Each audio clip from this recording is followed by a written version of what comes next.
Hi there, beautiful soul. Thank you for tuning in again on my YouTube channel. For the ones that are new to my channel, my name is Daniel van Loosbroek, and I talk about recovering from chronic fatigue syndrome. And I try to switch every time to multiple perspectives to really look at it from a 360 degrees angle. And this video I'd like to talk about exercise. If you enjoy the content, please subscribe and help me grow my YouTube channel. So the question often is, can I exercise in recovery? Or how? Is there a technique, maybe graded exercise therapy? Build myself up, like I start slowly and every day I do it a little bit more. Maybe one push-up more. Maybe one day I can go to the gym again. Because I want to go to the gym. I want to be a person who is fit. I want to look great. I'd say person right now, not human, because person means Greek, it's Greek, it means persona, which means the word mask. It's a mask that we try to show. So if you say like I am a person who this or that, you're actually denying a part of you. The part of you that is probably not really willing to do those things. So what we often see is that exercise is an inner parent coping technique to deal with a feeling of unworthiness. This means that the joy that people say when they exercise is not really there. So they talk about a joy they never experienced. You often see this in society as well, when people enjoy watching the pictures more than the actual event. So what if exercise is just something on your to-do list to become a certain type of person, to become accepted, to overcompensate a weak body or whatever?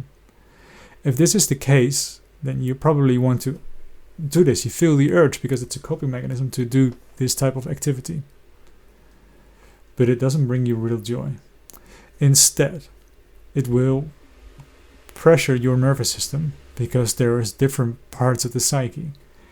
Another part is the inner child. The inner child will get enraged by this type of behavior. And this rage will then be stored in the body and felt as symptoms. And this can also be a part of the post-exertional malaise that we experience. Because there are exercises that we feel that are okay in recovery. And there are exercises that we feel that we probably overdid it. Overdid what? It's really stressful to do something only to make it through, only to arrive at a certain goal, because goals in the future to compensate with a feeling will always remain in the future, so you will never get there. The inner child, however, likes instant pleasure.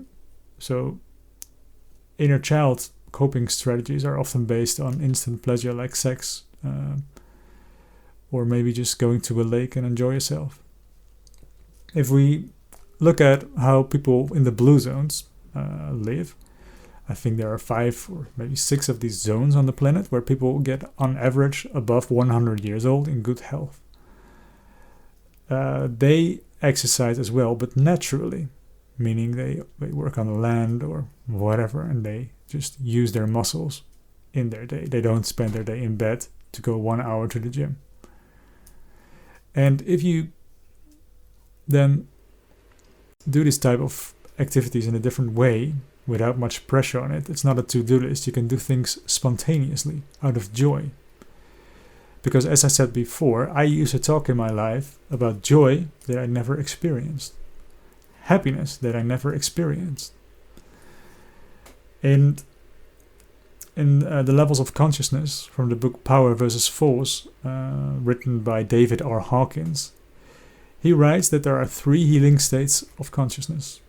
The levels from 500 up to 700. Love, joy, and peace. As a child, we jumped into this level all the time. We know what love is. We know what peace is. It's sort of a surrendering. We know what joy is. Joy is living in the moment, is being in the flow. These are healing states. These will put the stress from our nervous system because we're enjoying ourselves, we're relaxing. But if you do an activity out of desire, you're in a lower level of consciousness. You do something to achieve a certain goal. You're trying to heal out of a desire or to achieve something out of a desire. But the energy is in lack. And I always felt in the past that my exercise routine, because I was I sort of became an exercise junkie, that I was only trying to fight myself through, and then I could be glad afterwards. I made it again. I finished my to-do list. In recovery, this doesn't really work. And I don't think it works in real life as well.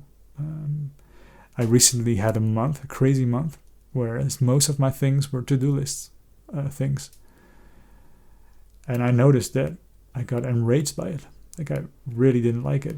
I like to go spontaneous in the flow and exercise, or just move, climb a tree, or jump in a lake, or maybe run around from joy, but not like all this hard work that I needed to do. Of course, in life, it's not about one thing or the other thing. It has to be balanced. A few to do things, and then compensated by a few joy things. So how can you have joy? That is the real question. And then the real insight is, and this is controversial, the real insight is, I am unable to have joy on my own at this moment. And if that is the insight, then a solution can happen. Thank you for watching. Have a beautiful day. If you would like to know more in depth about how I look at recovery, because this video is of course not complete, you can always say something against it. It's just a perspective that I offer. But on my website, I've got the alignment recovery program.